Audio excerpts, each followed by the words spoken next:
Hello everyone, welcome from Gyanjyoti coaching centre. I am Amit sir. আজকে যে আমাদের আলোচনার বিষয় হচ্ছে সেটা হচ্ছে বৈদিক যুগের যে সামাজিক অবস্থা ছিল তা নিয়ে একটি বিস্তারিত আলোচনা। চলো ভিডিওটি শুরু করা যাক। ভিডিওটি শুরু করার আগে তোমাদের সাথে কিছু গুরুত্বপূর্ণ আলোচনা করে নিই, যেটা হচ্ছে তোমরা যদি আমাদের সাথে যুক্ত হতে চাও তাহলে তোমরা যে দুটি এখানে অফিসিয়াল নম্বর দেখতে পাচ্ছ ওগুলিতে কন্ট্যাক্ট করতে পারো। আমাদের সাথে যদি তোমরা যুক্ত হও তোমরা কী কী পেয়ে যাচ্ছ, যেখানে তোমরা পেয়ে যাচ্ছ proper guidance, recorded classes, high quality notes and 100% common suggestion. এছাড়া তোমরা যে আমাদের অফিসিয়াল অ্যাপ রয়েছে এটার মধ্যে থেকে আমাদের সাথে যুক্ত হতে পারো।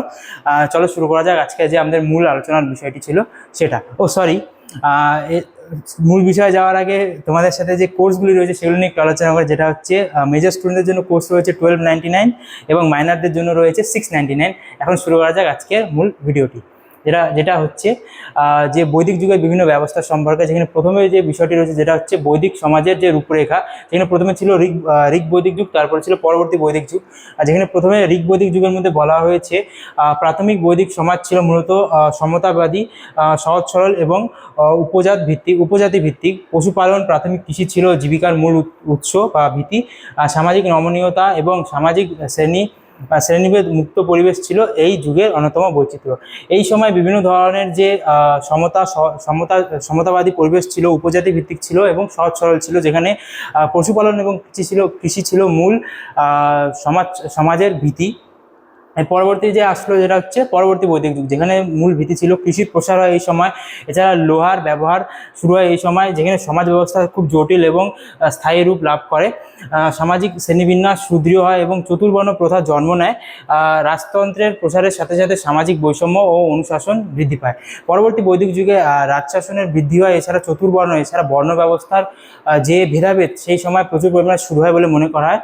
আর পরবর্তী যে বিষয়টা হচ্ছে সেটা হচ্ছে পারিবারিক কাঠামো ও গৃহস্থলী। সেই সময়কার পরিবারের মধ্যে যে একটি ব্যবস্থা ছিল সেটা কেমন ছিল এখন এটা নিয়ে আমরা আলোচনা করবো। যেখানে পিতৃতান্ত্রিক পরিবার ছিল সেই সময়, যেখানে বৈদিক আর্যদের সমাজ ছিল যৌথ এবং পিতৃতান্ত্রিক। পরিবারের সর্বাপেক্ষা প্রবীণ ছিলেন পুরুষ সদস্য ছিলেন প্রধান, অর্থাৎ পরিবারের প্রধান সবসময় পুরুষই হতেন। এছাড়া গৃহপতির ভূমিকা, পরিবারের প্রধানকে গৃহপতি বা কুলপা বলা হতো। পরিবারের সকল সদস্যের ওপর তার পূর্ণ নিয়ন্ত্রণ থাকতো। যে পরিবারের প্রধান থাকতো পুরুষ, তার সবার উপরে একটি নিয়ন্ত্রণ থাকতো। এর পরবর্তী যে পারিবারিক বন্ধন, সুদৃঢ় পারিবারিক সম্পর্ক বিদ্যমান ছিল। পুত্র সন্তানের আগমন কাম্য হলেও কন্যা সন্তানের অবহেলিত হতো না। সেই সময় পুত্র সন্তানের চাহিদা সেই সময় বেশি ছিল, কিন্তু কন্যা সন্তান হলেও তাদেরকে অবহেলা করা হতো না। এর পরবর্তীতে ছিল অতিথি সেবা। বৈদিক সমাজে অতিথি সেবাকে পবিত্র ধর্মীয় কর্তব্য বা অতিথি যোগ্য হিসেবে গণ্য করা হতো। সেই সময় যে বাড়িতে কোনো অতিথি আসলে তাদেরকে অনেক ধরনের সেবা করা হতো, যেটা পূর্ণ কাজ বলে কর্ম হিসেবে মনে করা হতো। পরবর্তী যে বিষয়টা রয়েছে সেটা হচ্ছে চতুর্বর্ণ প্রথার বিকাশ। সেই সময় বিভিন্ন বর্ণ ভেদাভেদ শুরু হয়েছিল রাজতন্ত্রের বিকাশের সাথে সাথে। ঋগ্বেদ দশম মণ্ডলের পুরুষসূত্র অনুসারে সমাজে 4 বর্ণের উৎপত্তি দেখা গিয়েছিল, যেখানে প্রথমে প্রাথমিক ঋগ্বৈদিক যুগে বর্ণপ্রথা পেশা ও কর্মভিত্তিক ছিল, যা অত্যন্ত নমনীয় ছিল। একজন ব্যক্তি তার ইচ্ছা অনুযায়ী পেশা নির্বাচন করতে পারত। তাই পরবর্তী বৈদিক যুগে বর্ণপ্রথা বংশানুক্রমিক ও কঠোর হয়ে ওঠে, যা সমাজে উঁচু নিচু ভেদাভেদ তৈরি করে। যে ঋগ্বৈদিক যুগে এই যে বর্ণ ভেদাভেদ সেটা শিথিল ছিল, কম ছিল, যেখানে বিভিন্ন মানুষ নিজের চাহিদা নির্বাচন করতে পারত। কিন্তু পরবর্তী বৈদিক যুগে এটি ধীরে ধীরে কঠিন হতে শুরু করে, জটিল হতে শুরু করে এবং দৃঢ় হতে শুরু করে। পরবর্তীতে আমরা দেখব হচ্ছে এই সময় যে নারীর অবস্থান ছিল কেমন কি কাজ করতেন বা কেমন তাদের সমাজে দেখা হতো সমাজে, সেটা নিয়ে আলোচনা করব। যেটা প্রথমে রয়েছে শিক্ষা ও সাহিত্য। নারীরা উচ্চ শিক্ষার সুযোগ পেতেন। মৈত্রী, অপালা, লোপামুদ্রার মতো বিভিন্ন যে নারীরা ছিল তারা বিভিন্ন ধরনের বৈদিক মন্ত্র রচনা বা দর্শন চর্চার খ্যাতি লাভ করেছিলেন। যেখানে এই সমস্ত যে নারীরা ছিল, মৈত্রী, অপালার মতো নারীরা, তারা বিভিন্ন শিক্ষামূলক কর্মে নিযুক্ত ছিলেন এবং খ্যাতি লাভ করেছিলেন। পরবর্তী বিবাহ স্বাধীনতা, বাল্যবিবাহের প্রচলন ছিল না। প্রাপ্তবয়স্ক বয়সে বিবাহ করা হতো। নারীরা পতি নির্বাচনের স্বাধীনতা, স্বয়ম্বর প্রথা ছিল এবং বিধবা বিবাহ সমাজের স্বীকৃতি ছিল। এই সময় যে স্বয়ম্বর প্রথা ছিল, নারীরা নিজেদের যে পতি তারা নির্বাচন করতে পারত, স্বামী নির্বাচন করতে পারে। এছাড়া বিধবা বিবাহের প্রথাও প্রচলন ছিল বলে মনে করা হয়। এছাড়া সামাজিক মর্যাদা, নারীরা স্বামী সহধর্মিণী হিসেবে সমস্ত যোগ্য ও ধর্মীয় অনুষ্ঠানে অংশ নিতেন। রাজনৈতিক প্রতিষ্ঠান, সভা সমিতিতেও নারীরা উপস্থিত ছিল। নারীরা বিভিন্ন ধরনের সভা সমিতি হোক বা বিভিন্ন ধর্মীয় রীতিনীতি হোক, আচার অনুষ্ঠান হোক, সমস্ত কিছুতে তাদের স্বামীর সমান সুযোগভাবে অংশগ্রহণ করতেন বলে মনে করা হয়। যেখানে শিক্ষা, সাহিত্য, বিবাহ স্বাধীনতা, সামাজিক মর্যাদা সমস্ত কিছুর মধ্যে নারীদের অবস্থান আমরা লক্ষ্য করতে পারছি কেমন ছিল সেই সময়কার যে নারীদের সমাজে একটি জায়গা ছিল। পরবর্তী যে বিষয়টা হচ্ছে সেটা হচ্ছে সেই সময়কার যে চতুর্বর্ণ প্রথা ছিল, অর্থাৎ জাতি ভেদাভেদ, বর্ণ ভেদাভেদ ছিল, যেখানে ছিল প্রথমে 4টি ছিল। পরবর্তী বৈদিক যুগে মানব জীবনে 100 বছর ধরে 4 পর্যায়ের যে বিভক্তি বা ভাগ হয়ে যায়, যেখানে ব্রহ্মচর্য, গুরুকুলে থেকে বিদ্যা অর্জনের সময়, গার্হস্থ্য অর্থাৎ বিবাহ ও পারিবারিক দায়িত্ব পালন, বানপ্রস্থ অর্থাৎ সংসার ত্যাগ করে ঈশ্বর চিন্তা, এছাড়া সন্ন্যাস অর্থাৎ চরম মুক্তি বা মোক্ষ লাভ করা। এই যে চারটি যে ব্যবস্থা ছিল বা বর্ণ ছিল, এই সময় প্রচুর পরিমাণে খ্যাতি লাভ করে বা কঠিন জটিল প্রথা শুরু হয়। এর পরবর্তী যে বিষয়টা হচ্ছে সেটা হচ্ছে খাদ্যাভ্যাস, পোশাক ও বিনোদন। সেই সময় কি ধরনের মানুষ খাদ্যাভ্যাস করতো, এছাড়া কী ধরনের পোশাক পরতো, এছাড়া বিনোদনের জন্য কী ব্যবস্থা ছিল সেগুলা। এখানে পোশাকের মধ্যে ছিল বৈদিক যুগে আর্যরা, বাস ছিল নিম্নবর্ণের এবং অধিবাসী ছিল উচ্চ উদর্ভ বস্ত্র, এছাড়া নিবি ছিল অন্তবার্ষ নামে সুতি ও পশমের তৈরি 3 প্রকার বস্ত্র পরিধান করতো।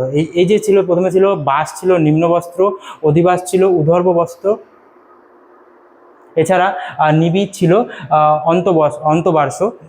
এর পরবর্তীতে অলঙ্কারের মধ্যে নারী পুরুষ উভয়ই বিভিন্ন ধরনের অলঙ্কার পরতেন। স্বর্ণ অর্থাৎ এছাড়া রত্ন নির্মিত বিভিন্ন যে অলঙ্কার তারা পরতেন। নিষ্ক, মনা অলঙ্কারের পাশাপাশি মুদ্রা রূপেও ব্যবহৃত হতো। সেই সময় মানুষ স্বর্ণ এবং বিভিন্ন রত্ন নির্মিত বিভিন্ন অলঙ্কার করতেন। নারী পুরুষ উভয়ই বিভিন্ন ধরনের অলঙ্কার গ্রহণ করতেন। এছাড়া খাদ্যাভ্যাস যেমন জব, গম, চাল, দুধ, ঘি, মাখন, ফলমূল প্রধান খাদ্য ছিল।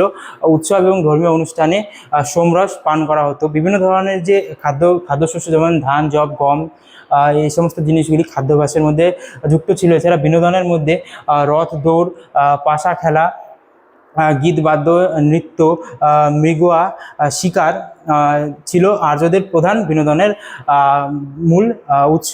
সেই সময় রথ দৌড়, বিভিন্ন ধরনের যে সমস্তগুলি দেখতে পাচ্ছে এগুলি তারা বিনোদনের জন্য ব্যবহৃত করতো। এর পরবর্তী যে বিষয়টা রয়েছে সেটা হচ্ছে গুরুকুল ও বৈদিক শিক্ষা ব্যবস্থা। সেই সময় যে শিক্ষা ব্যবস্থা ছিল, কীভাবে তাদের জ্ঞান অর্জন হতো সেটা নিয়ে এখন আমরা দেখব। যেখানে ছিল গুরুকুল শিক্ষা গ্রহণ হতো গুরুকুলের মাধ্যমে, যেখানে শিক্ষার্থীরা গুরুর আশ্রয় থেকে কঠোর সংযম এবং ব্রহ্মচর্য পালন করে বিদ্যা লাভ করতো এবং আচার্যদের অবদান ছিল অতুলনীয়। সেই সময় শিক্ষার্থীরা গুরুদের কাছ থেকে বিভিন্ন ধরনের জ্ঞান অর্জন করতো। আচার্যদের যে সম্মান বা ভূমিকা ছিল সেই সময় অতুলনীয় ছিল। এছাড়া এখানে বলা হয়েছে শ্রুতির মাধ্যমে জ্ঞান সংরক্ষণ, বেদ, ব্যাকরণ, গণিত, বিভিন্ন যে দর্শন বা মৌখিকভাবে মুখস্থ করানো হতো। লিখন পদ্ধতির অভাবে শিক্ষা ছিল শ্রুতি নির্ভর। সেই সময় শুনে শুনে বিভিন্ন ধরনের জ্ঞান অর্জন করা হতো। লিখন পদ্ধতি সেই সময় সীমিত ছিল। এর পরবর্তী যে বিষয়টা হচ্ছে বৈদিক সমাজের কাঠামো কীভাবে বিবর্তন ছিল। যেখানে প্রথমে ছিল হচ্ছে বিষয়, যেখানে বর্ণপ্রথা ছিল, এছাড়া নারীদের মর্যাদা ছিল, যাগযজ্ঞ আচার ছিল, এছাড়া সমাজের গঠন ছিল। যেখানে প্রথমে বর্ণপ্রথার মধ্যে কর্মভিত্তিক, প্রথমে যে ঋগ বৈদিক যুগে যেটা ছিল কর্মভিত্তিক ও অত্যন্ত নমনীয় ছিল। পরবর্তী বৈদিক যুগে বংশানুক্রমিক, কঠোর ও জটিল হয়ে ওঠে। নারীদের মর্যাদা ছিল ঋগ বৈদিক যুগে উচ্চ সম্মান, শিক্ষা ও সামাজিক স্বাধীনতা, যেটা পরবর্তী বৈদিক যুগে মর্যাদা ধীরে ধীরে কমতে শুরু করে। এছাড়া অধিকার সংকুচিত হয়। এছাড়া তারপরে যাগযজ্ঞ আচার অনুষ্ঠান ঋগ বৈদিক যুগে সহজ সরল এবং প্রথা প্রার্থনা ভিত্তিক ছিল, যেটা পরবর্তী বৈদিক যুগে ব্যয়বহুল, জটিল এবং পশু বলি কেন্দ্রিক হয়ে ওঠে। যে সমাজের গঠন ছিল ঋগ বৈদিক যুগে উপজাতি ভিত্তিক সমতাবাদী সমাজ ছিল, যেটা পরবর্তী বৈদিক যুগে শ্রেণীভিত্তিক বা রাজতন্ত্র কেন্দ্রিক হয়ে ওঠে। এখানে আমরা দেখতে পাচ্ছি বিভিন্ন যে বর্ণপ্রথা, নারীদের মর্যাদা, যাগযজ্ঞ আচার এবং সমাজের গঠন ঋগ বৈদিক যুগে একরকম ছিল এবং পরবর্তী বৈদিক যুগে আরেক রকম হয়ে ওঠে। এরপর আজকে যে আমাদের আলোচনার বিষয় ছিল এতটুকুই ছিল। আশা করি তোমাদেরকে যে আমাদের এই যে আলোচনাটা ছিল ঋগ বৈদিক এবং পরবর্তী বৈদিক যুগের বিভিন্ন বিষয় নিয়ে আমরা আজকে জানলাম।